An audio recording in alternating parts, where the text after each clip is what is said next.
Here we have a problem from lesson 2.4. The homework problem is problem number 5, but this problem number 4 is similar to problem number 5 and it's worked the same way. In a previous video, we showed problem number 2 where it was similar to problem number 1, but it's also similar to problem number 3, and that was a rational expression. So because it was like a fraction, we had used 1 over x to whatever power was the highest power. Well, this is not a rational expression. This is a radical expression, but it does not have no denominator. So if we applied infinity in x here and here, we end up with infinity minus the square root of infinity squared minus a squared. You get infinity.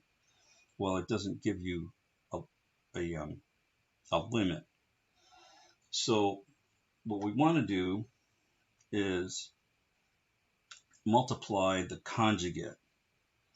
So if we have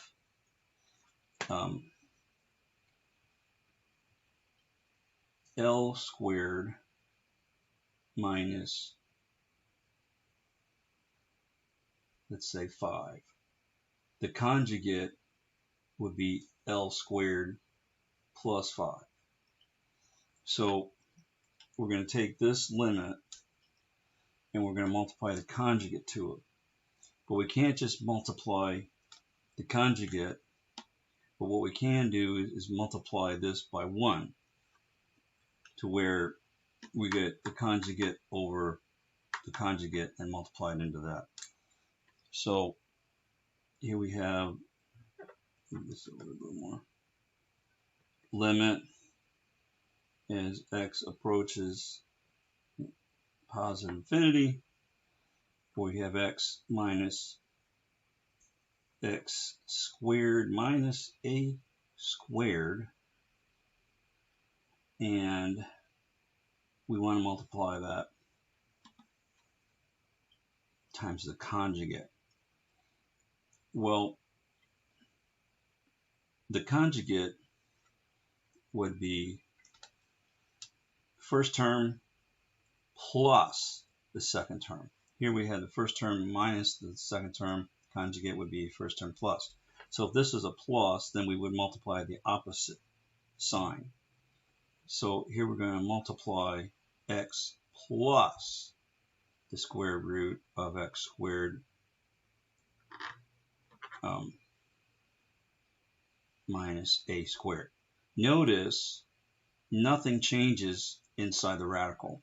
It's just that sign that's in between the two terms. And so this would be x, again, the same thing, plus the square root of x squared minus a squared.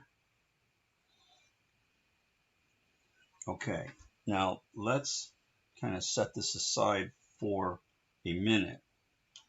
And we're going to look at the difference of two squares. So what we have here is x minus a term.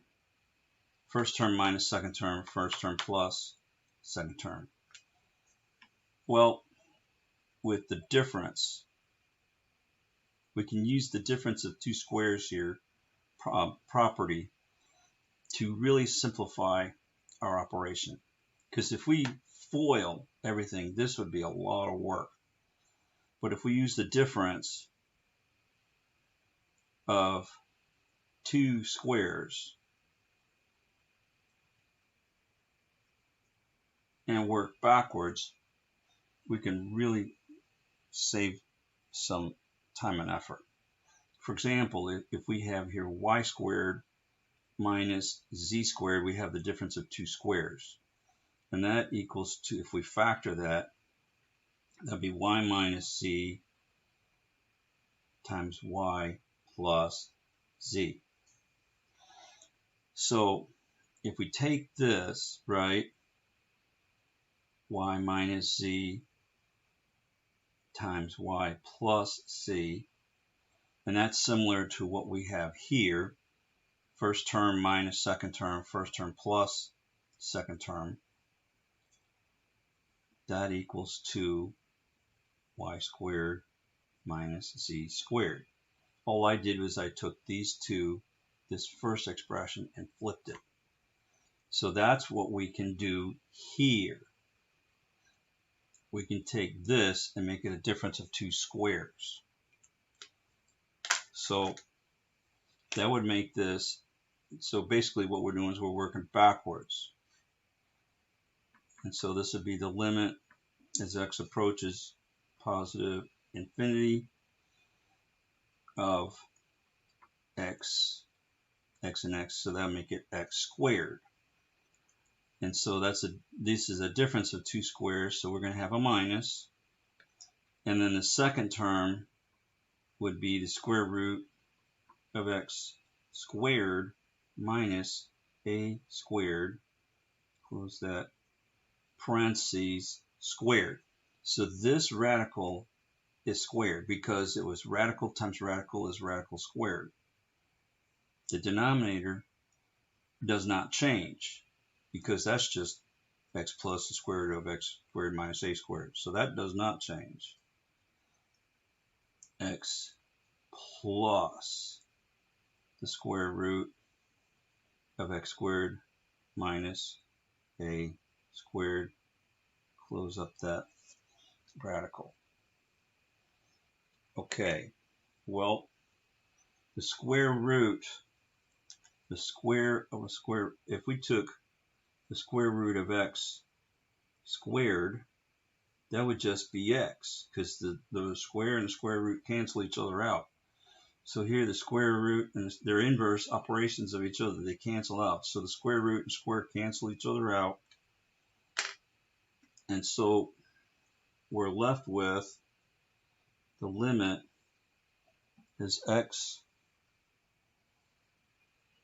approaches positive infinity, x squared minus parentheses x squared minus a squared over, and then the denominator, x plus the square root of x squared minus a squared. Okay, now this parentheses is important because this minus sign is the expression, is the minus for everything inside that radical. So you have to distribute that negative to all the terms inside that radical. So that would make it the limit as x approaches positive infinity. Oh, I'm not going to have enough room.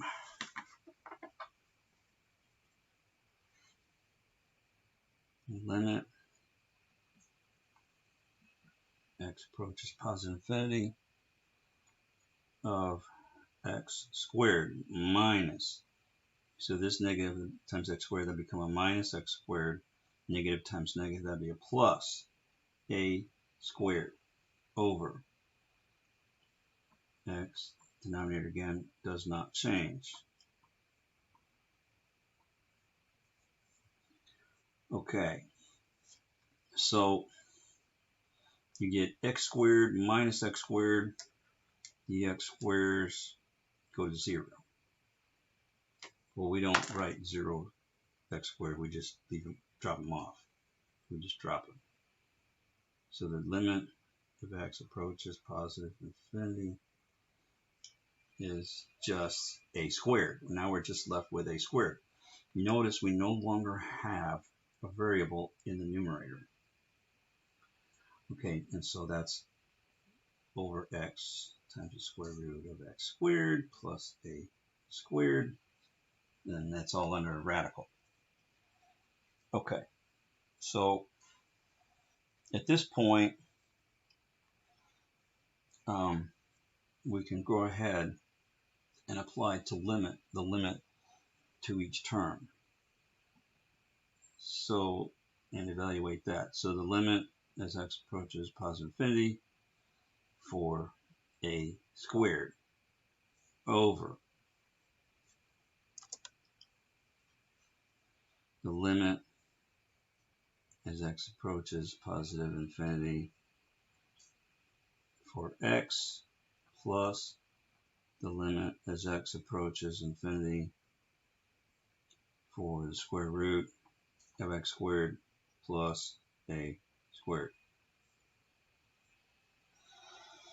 Okay, so at this point, the limit for a constant, x is the variable, a is a constant, so the limit for a constant is a constant, so that's just a squared. The limit for x, that would be infinity, plus the limit for, this will be infinity squared plus a squared, that'll be infinity. So you get a squared over infinity plus infinity, that'll just be infinity, right? Infinity is not a number, it's just tending towards numbers that are getting bigger and bigger and bigger and bigger and bigger. Well, as numbers get, as a fraction, we said before that with a fraction, if you have 1/2 x, as x goes to infinity, positive infinity, you get 1/2, 1/4, 1/8. It goes on and on and on. 1/100 goes on and on and on. 1/1000. So as this fraction gets larger and larger and larger, 1/000000000, and so on, the fraction gets smaller and smaller and smaller and smaller and smaller. It tends to 0. So our limit is 0.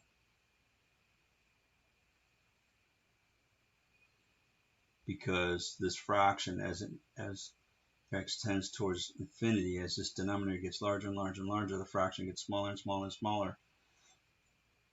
So basically you can replace all these with a squared if you want. So basically you're getting a squared over, this would be 1 trillion, and then and so on. It keeps getting, as the denominator gets larger, the fraction gets smaller, it goes to 0. So our answer here is 0. And that's our video. So we could check it on the calculator by graphing. So if we put in here x minus the square root of x squared minus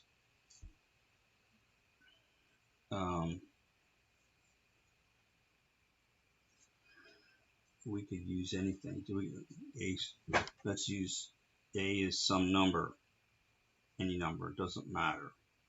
So if we use 1 squared, let's say,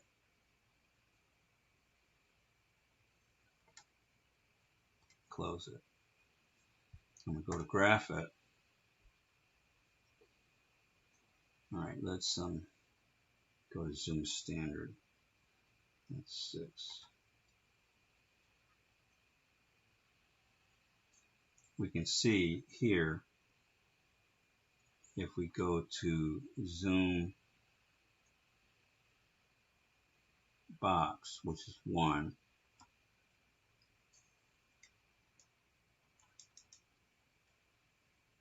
here it is. Give myself a little more room, hit enter, down, and just keep going.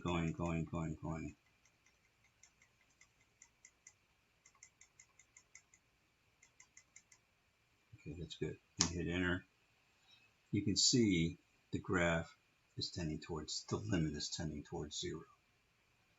And so that's our confirmation that what we did is correct. All right, please let me know if you have any questions, and have a great day.